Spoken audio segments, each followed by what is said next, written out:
옛날 어느 무더운 날, 한 선비가 길을 가고 있었다. 날이 더운 탓에 심한 갈증을 느꼈는데 때마침 우물가에서 빨래를 하고 있는 여인을 발견하고는 그녀에게 다가가 말을 거는데, 이보시오. 내 목이 말라 그러는데 물 한 잔만 떠주실 수 있겠소이까? 네, 잠시만 기다리시지요. 여인은 잠시 후 바가지에 물을 떠주는데 물 위에는 버들잎이 떠 있는 게 아니던가. 물을 마시다 자꾸 이 때문에 거슬렸던 사내는 궁금해진 나머지 물어보는데, 그런데 이 잎은 무엇이오? 행여나 급하게 물을 드시다가 체할까 싶어 넣었습니다. 천천히 드시지요. 사내는 여인의 심성에 반해서 묻기를, 이렇게 고운 마음씨의 여인은 처음이오. 혹시 남편은 있소? 3년 전에 사별하고 홀로 살고 있소이다. 딱한 처지의 여인에게 끌렸으나 서둘러 한양 과거 시험길에 올라야 하는 선비는 아쉬운 마음을 뒤로하고 자리를 뜨는데, 그리고 그날 밤 국밥 한 그릇에 반주를 먹고 낮잠이 들어버린 선비는 갑자기 해가 저물어 하룻밤 묵을 곳을 찾게 되는데, 계시오? 누구 안 계시오? 무슨 일이십니까? 아니, 그쪽은 오늘 낮에 봤던. 아니, 나으리가 왜 이곳에? 네, 해가 저물어 그러는데 하룻밤만 묵을 수 있겠소? 신세는 꼭 갚으리다. 네, 그 말씀 꼭 지키시지요. 알겠소이다. 염려 붙들어 매시오. 그렇게 사내는 여인의 방 안으로 들어가는데, 선비님, 신세 갚으시려면 이 속옷을 꼭 입고 주무시지요. 아니, 이게 무슨 괴상한 속옷이오? 버들잎으로 만든 속옷입니다. 그러니까 왜 버들잎으로 속옷을 만들었소? 아, 그건 제가 오늘 밤 서둘러서 체하지 않으려고. 서둘러도 괜찮소. 나 아직 팔팔하오. 최소 3번이오. 그게 아니라 제가 서둘다 선비님이 골로 갈까봐 그렇습니다. 저번 달에도 선비님 2분이 골로 가셔서. 그렇게 소문난 옥녀와 하룻밤을 버텨낸 선비는 한양에 늦게 도착해 과거 시험에 떨어졌다고 한다.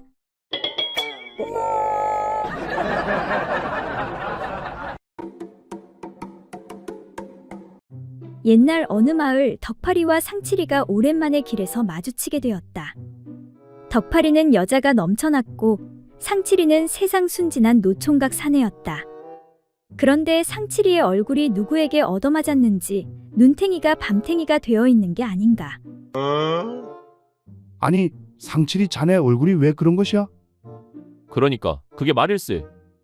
강도라도 당했는가? 세상에 요즘에도 산적대가 있다니? 그게 아니야? 그러면 왜 그래? 도박이라도 했는가? 나 그런 거 질색하는 거 알잖아. 아니, 근데 왜 눈탱이가 고등어 등짝처럼 먹음직스럽게 푸르딩딩해진 것이야? 그게 말이지. 나도 도대체 왜 맞은지 모르겠어. 누구한테 맞았는데? 거시기 떡 장사하는 과부 춘자 있잖아. 그 남자 잡아먹게 생긴 과부 말이야. 그래, 맞네 맞아. 자네가 그 여자한테 맞을 일이 뭐가 있는가? 그게 말이오. 길을 가는데 그 여자 치마가 글쎄 똥꼬에 꼈지 않는가. 그래서 다가가서 빼주다가 조금 주물렀지 뭐야. 그랬더니 불같이 화를 내면서 왼쪽 싸다구를 화. 이 친구야, 자네가 잘못했구만 뭐. 그런데 오른쪽은 왜 그래?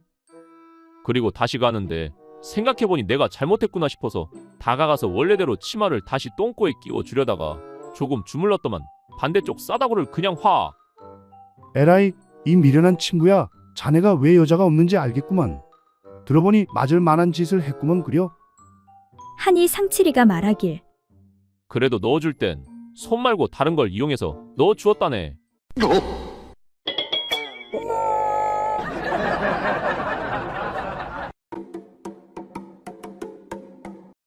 옛날 어느 고을에 물레방앗간집 주인인 김서방이 모처럼 산 너머 마을에 밀가루를 배달하러 가게 되었다. 그런데 산 너머 그 마을 술집에는 얼굴 반반한 계집들이 있다는 소문을 들었기에 들떠 있었다. 계집들이 얼마나 반반한지 배달 마친 후 꼭 한번 둘러봐야 되겠구나. 하지만 그의 아내는 그걸 눈치채고는 아무래도 안심이 안 되어 김서방의 물건에 밀가루를 칠한 다음 남편에게 단단히 일렀다. 당신이 집에 돌아오면 검사할 테니 조심하셔야 합니다. 그러니 행여 함부로 털어내지 마세요. 만약 이 가루가 씻겨져 나갔다면 당신은 더 이상 이 세상 사람이 아닐 테니 아예 집에 돌아올 생각도 하지 마세요. 아내의 엄명에 김서방은 알았다고 대답하면서도 속으로는 딴 생각을 했다. 알겠소. 내 꼭 명심하리다. 제기랄 밀가루야 어딘들 없을라고. 김서방은 콧방귀를 뀌며 집을 나섰다. 김서방은 부지런히 배달을 마치고 돈을 받자마자 그 길로 마을 술집으로 가서 술을 마시고 여자들과 재미를 봤다. 그때 같이 따라온 박서방이 물었다.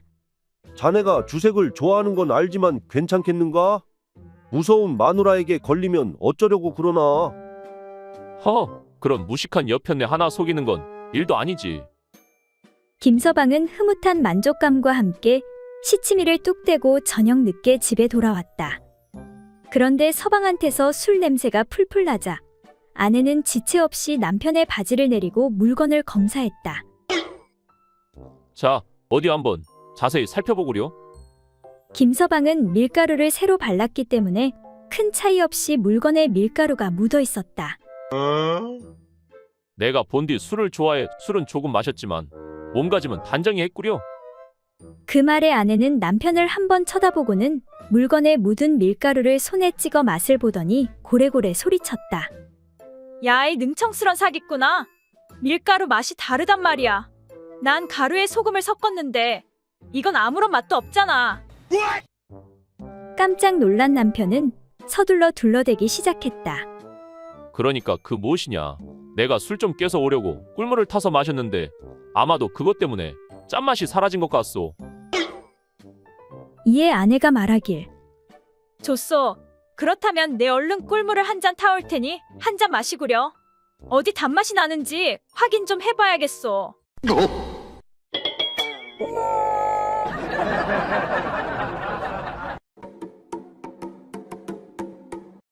옛날 어느 시골에 사는 한 노파가 귀엽게 기른 외동딸을 혼인시키게 되었다. 그런데 첫날 밤, 노파는 마음이 놓이지 않아 신랑 신부가 잠자는 방문 앞에 서서 얘기를 엿들으며 방 안의 거동을 살피게 되었다. 얘가 첫날 밤을 잘 치를 수 있을까? 아무것도 모르는 순진한 앤데 걱정이 되는구나. 여보 마누라, 밤에 보니 참 곱네 고아. 자 어서 이리 가까이 오시오. 걱정과 달리 딸은 신랑의 조종에 잘 따르며 조화를 잘 이루는 것이었다. 역시 내 딸이야. 내가 괜한 걱정을 했네. 시간이 지날수록 딸은 지금껏 느껴보지 못한 황홀하고 신비한 감동에 젖어 가벼운 신음소리도 내며 신랑의 박자에 호응했다. 한참 그러다 딸이 신랑의 귀에 대고 말하길. 서방님, 너무 좋아요. 이런 기분이라면 곧바로 쉬지 않고 강남땅까지도 단숨에 갈 수 있을 것 같아요. 아니 여보, 강남이 얼마나 먼데 강남까지 쉬지 않고 가려면 배가 고파 어쩌려고. 한 번에 그 먼 강남까지 가려면 배가 많이 고플걸. 딸은 신음소리를 멈추고는 이렇게 말했다. 서방님, 배고픈 것은 아무 걱정 없어요. 아주 좋은 수가 있으니까요. 그것이 대체 무엇이오? 우리 어머니에게 광주리에 밥을 담아 머리에 이고 뒤따라오시라고 하면 되거든요. 아니, 저런 썩을 년을 봤나? 그리고 다음날 아침, 노파가 딸과 함께 식사를 하면서 평소와는 달리 밥을 2그릇이나 먹는 것이었다. 이를 본 딸이 놀라 이상히 여겨. 엄마, 왜 갑자기 밥을 2그릇이나 먹어? 평소에 한 그릇도 다 못 먹으면서 배탈 나면 어쩌려고 그래? 그러자 노파가 착 가라앉은 목소리로 말하길. 얘야, 내가 신랑하고 누워서 쉬지 않고 강남까지 갈 때 말이다. 밥을 광주리에 이고 뒤따라가려면 힘이 붙여 어찌 견디겠니? 그래서 미리 밥을 2그릇씩 먹어두는 거란다. 그 말에 놀란 딸이. 그런데 엄마가 밥을 다 먹어버리면 우리는 뭐 먹어? 우리 먹을 게 없잖아.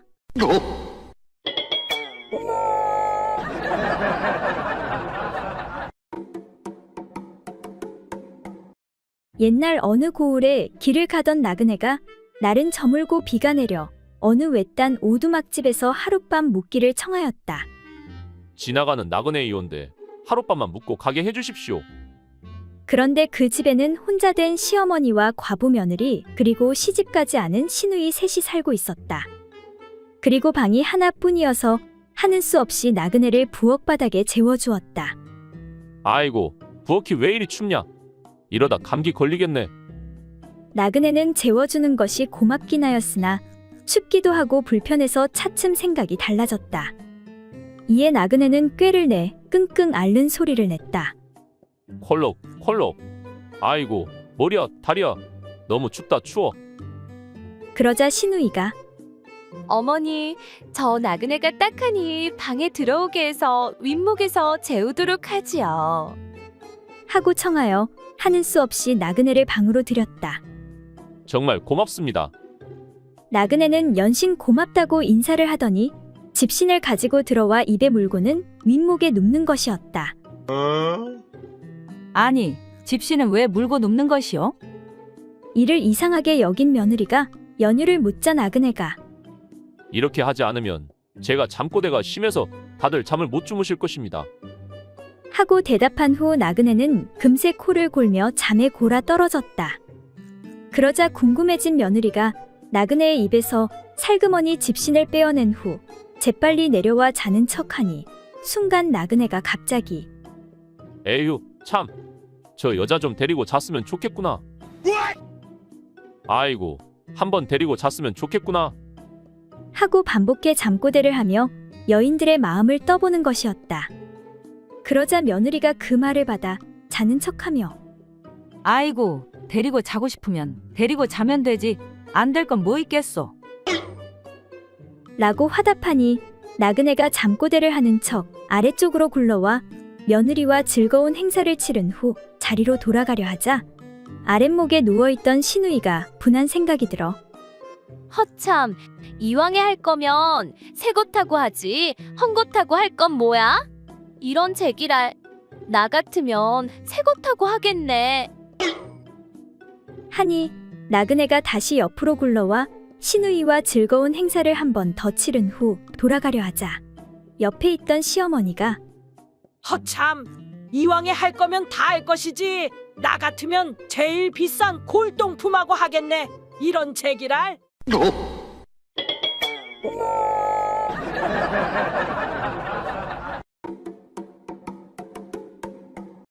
옛날 어느 고을에 신임 사또가 부임하고 나서 첫 번째 할 일을 이방이 일러주었다. 사또, 먼저 해야 할 일은 효부 효자 표창이옵니다. 전임 사또가 이미 다 뽑아놓은 일이니 명단에 있는 사람들을 불러들여 몇 마디씩 칭찬의 말을 하고 준비한 상품을 주시면 되는 일이옵니다.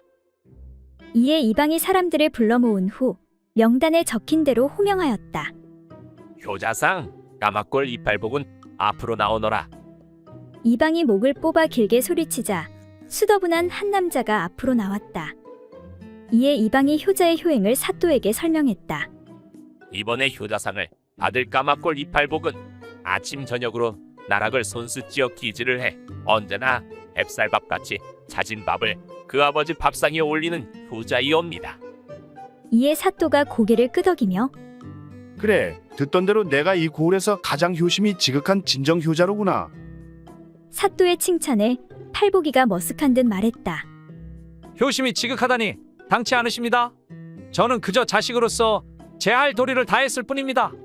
그저 돌아가신 어머님을 대신해서 몇 끼마다 따뜻한 밥을 지어드리고 빨래해드리고 잠자리가 불편하지 않도록 돌봐드렸을 뿐입니다. 사또가 칭찬을 하고 상품으로 나락 한 섬을 내렸다. 그래, 아버지 연세는 어떻게 되는고? 65이옵니다. 어머니는 오래전에 돌아가셨습니다. 그때 아버지 연세는 어떠했는고?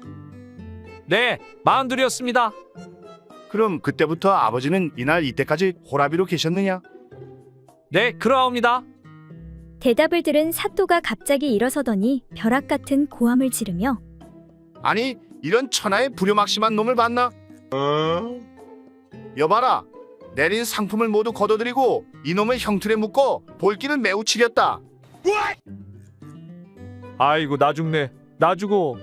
사또 한 번만 용서해 주십시오. 이 천하의 불효막심한 놈아, 나이 40에 홀로 된 아버지에게 참한 과부라도 하나 보쌈에 들이지는 못할 망정 이날 이때껏 호라비로 늙히다니 내 놈이 그러고도 효자라고 할 수가 있겠느냐? 이에 팔보기가 억울한 듯 말했다. 아이고 사또 우리 아버지는 나이 30대 나무하다가 도끼질을 잘못해 고자가 되었는걸요.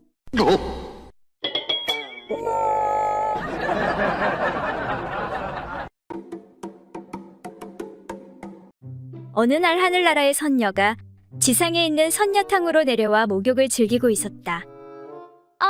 개운해. 목욕을 다 마친 선녀가 하늘로 올라가기 위해 날개옷을 찾으니 옷이 없었다. 옷이 없어진 사실을 안 선녀는 몹시 당황하기 시작했다. 아니, 내 날개옷이 도대체 어디로 간 거지? 그런데 그때 갑자기 펑하며 산신령이 나타났다. 옷도 옷이었지만 불쑥 나타난 산신령 때문에 놀란 선녀는 얼른 두 손으로 자신의 위쪽을 가렸다. 산신령이 선녀에게 말했다. 지금 무엇을 찾고 있는 것이냐? 잃어버린 저의 날개옷을 찾고 있습니다. 그렇단 말이지. 그럼 잠시만 기다리고 있거라. 잠시 후 다시 나타난 산신령이 말했다. 자, 여기 이 금 날개 옷이 내 옷이 맞느냐? 그 날개옷은 제 것이 아니옵니다. 그래, 그렇다면 잠시만 더 기다리고 있거라. 잠시 후 다시 나타난 산신령이 말했다. 그럼 이 은 날개 옷이 내 옷이 맞느냐? 아닙니다. 제 옷은 그냥 평범한 보통 날개옷입니다. 그러자 산신령이 웃으며 말했다. 정말 정직한 선녀인지고. 그런데 선녀야, 아까부터 말인데 아래쪽이 전부 다 보이느니라. 그 말에 깜짝 놀란 선녀가 급히 두 손을 내려 아랫도리를 가렸다. 그러자 산신령이 다시 웃으며 말했다. 가리긴 뭘 또 가리느냐? 이제 볼 거 다 봤으니 보답으로 날개옷 전부 다 가지고 돌아가도록 하여라.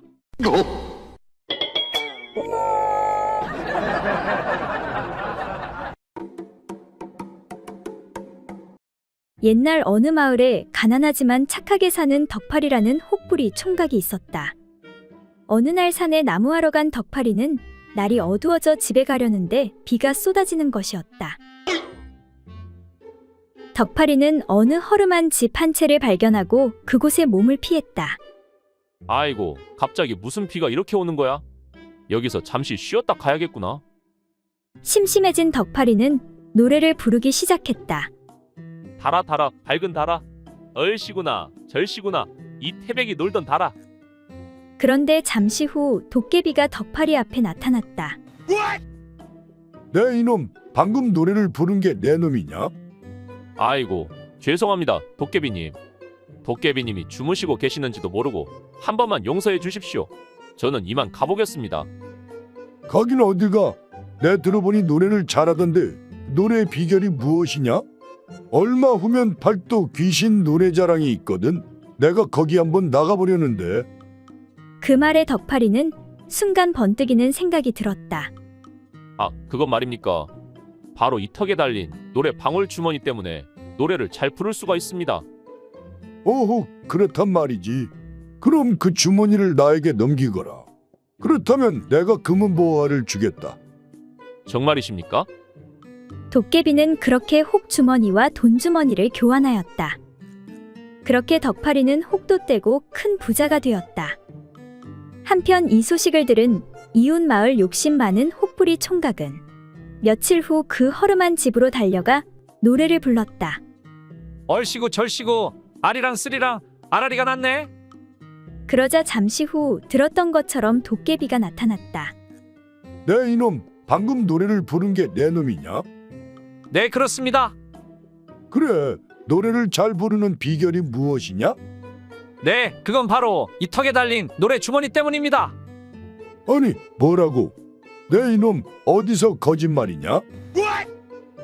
내 며칠 전 너처럼 혹 달린 놈에게 쏘가 큰 돈 주고 노래 주머니를 샀는데 귀신 노래자랑에서 예선 탈락했다. 이놈아, 그런데 어디서 거짓부렁이냐?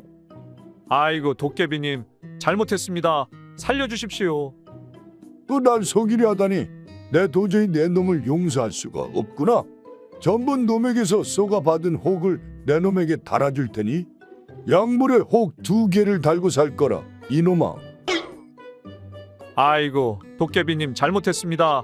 용서해 주십시오.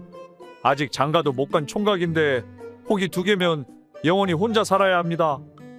그렇게 욕심 많은 혹부리 총각의 애원에 도깨비가 측은한 생각이 들어 그래 좋다. 네 놈이 직접 속인 것도 아니니깐.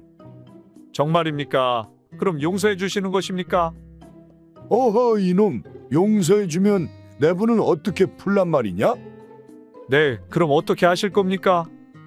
그 대신 내 놈이 원하는 곳에다 이 혹을 붙여주도록 하겠다. 그렇게 욕심 많은 혹부리 총각은 아랫도리에 무엇인가 하나가 더 달리게 되었고 주변의 여자들이 넘쳐나게 되었다고 한다.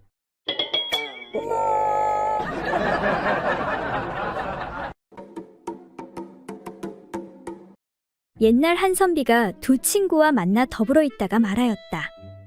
사람은 누구나 한 가지 이상의 고상한 버릇이 있기 마련이니 우리 각자 버릇을 말해보기로 하세. 먼저 한 친구가 말했다. 나는 봄이 되어 따뜻해지면 젊은 몰입꾼 몇 명과 더불어 사냥을 하지. 팔뚝에 보라매를 올려놓고 나아가 산마루에 서서 방울을 찬 개들을 놓아 채색빛 깃털의 아름다운 꽁을 찾아 수풀에서 날아오르게 하지.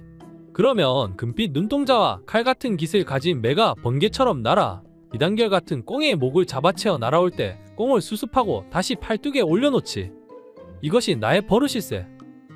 이 말을 들은 다른 친구가 말했다. 나는 천금을 쏟아 한 마리의 준말을 마련했네. 그 말은 용과 같은 몸과 봉황의 가슴에 안개 바람 같은 갈기를 휘날리며 귀는 마치 깎아놓은 대쪽 같고 눈은 샛별 같지. 거기에 옥 안장으로 단장한 뒤에 손에는 산으로 만든 채찍을 들고 번화한 거리를 치달리지. 이것이 바로 나의 버릇일세. 2 친구의 말을 들은 선비가 이윽고 말했다. 나에게도 한 가지 버릇이 있는데 자네들이 가진 버릇과는 조금 다르다네. 이에 친구가 물었다. 그래, 그게 무슨 버릇인가? 나에게는 어리석은 종이 하나 있는데 그의 아내가 무척 아름답다네. 진실로 진흙탕에서 피어난 연꽃 같고 두엄자리에서 피어난 흰꽃 같지. 그녀를 대하면 마음이 미혹해지고 그녀를 생각하면 정신이 몽롱해질 정도라네. 밤이 깊어 사람의 자취가 조용해진 곳에서 남몰래 그녀와 더불어 즐기니 그 즐거움이란 말로 표현할 길이 없다네. 이것이 바로 나의 버릇일세. 이때 선비의 종이 이 말을 몰래 엿듣고는 급작스럽게 앞으로 나와 아뢰었다. 선비님, 그거 참 신기합니다요. 안방마님도 똑같은 버릇이 있거든요.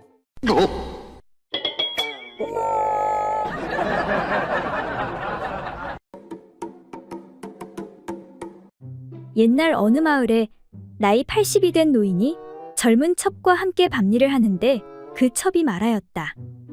대감마님, 이렇게 일을 한 후에 만일 잉태하면 사슴을 낳겠어요. 아니, 어째서 사슴을 낳는단 말인가? 사슴 가죽으로 밤일을 하시니 사슴을 낳지 않고 무엇을 낳겠어요? 사슴 가죽이란 부드러워 시들은 노인의 연장을 빗대어 이른 말이었다. 이튿날 노인은 친구들과 함께 술을 들다가 그 일을 말하였다. 이보게들, 나는 간밤에 첩에게 큰 욕을 당했다네. 첩과 더불어 그 일을 하는데 첩이 내 연장을 보고 사슴 가죽처럼 축 늘어져 힘이 없다고 말하니 그게 어찌 큰 욕이 아니고 무엇이겠나. 그러자 다른 친구가 말했다. 이보게, 내가 당한 욕은 가히 입에 담을 수 없는 정도라네. 내가 일전에 첩과 함께 밤일을 하는데 첩이 말하기를 지금 선친의 산소 곁을 헤매시옵니까? 하기에 내가 무슨 말이냐고 물었더니 첩이 이르기를 다 죽은 시체를 이끌고 입장하려 하시니 선영의 곁이 아니면 무슨 연고로 그리 어렵게 입장을 할 수 있겠사옵니까? 하니 이건 귀로는 들을지언정 어떻게 차마 입으로 옮겨 말할 수 있겠는가? 이어 다음 친구가 말했다. 나는 차라리 욕이라도 듣고 싶다네. 나도 일전에 첩과 함께 밤일을 하는데 첩이 말하기를 대감마님, 지금 살아계시옵니까? 내가 살아있지 하며 무슨 말이냐고 물었더니 첩이 이르기를 대감마님, 연장이 보일 듯 말 듯하며 손에 잡히지를 않으니 유령이 아니면 무엇이겠습니까? 이렇게 노인들은 한탄하며 서로 위로하였다고 한다.